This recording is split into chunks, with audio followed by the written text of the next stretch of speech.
Meanwhile, the government is looking at ensuring internships for 1 crore youth at India's top companies over the next 5 years, and it expects the private sector to chip in. The scheme, whose contours are yet to be revealed, also provides for a monthly stipend for the interns.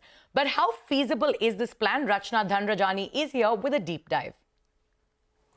Right, the government has proposed a youth internship program in the union budget, which it hopes will give a fillip to the jobs picture in the country. The program will be rolled out in 2 phases. So what is the plan exactly? In phase 1, the government aims to provide internships to 30 lakh youth over 2 years. The outlay has been pegged at 19,000 crore rupees. As per the scheme, an intern will be eligible for a monthly stipend of 5,000 rupees, that is about 60,000 rupees per year.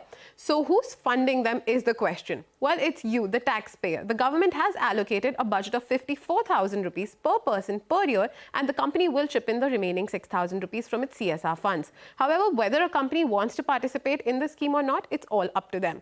The government has mandated that the company will have to provide an actual working experience to the interns. Additionally, the finance minister did not explicitly state that the 500 companies offering internships should be listed entities. So that keeps the field pretty open. But how feasible is the plan? For example, let's take a look at the top Nifty 100 companies. As per the maths, there are 30 lakh potential beneficiaries in the first 2 years. Each company has to provide 6,000 internships. That's 3,000 internships per year per company. The companies on Nifty 100 index have an average headcount of over 51,000. This means each company would have to have 1 intern for every 17 permanent employees. But of course, the number is an average and the actual headcount of every company differs.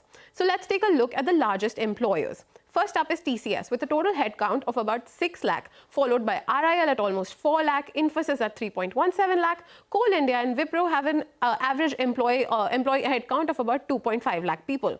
So it seems pretty doable for these companies. But remember, many companies on the Nifty 100 index belong to the IT sector who on principle do not offer any internships. Now, not all companies in the Nifty 100 index are also large employers. There are also companies that have a headcount of less than 4,000 employees. Take, for example, Tata Consumer with 3.5 thousand employees, Adani Power with just 3,000, and REC with just 417.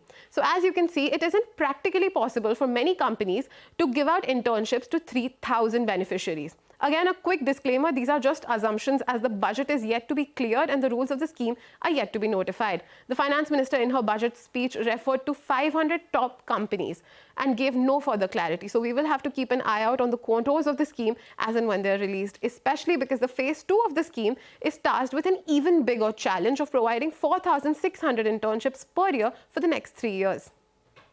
All right, Rachna, many thanks for taking us through all of those details. Now, the government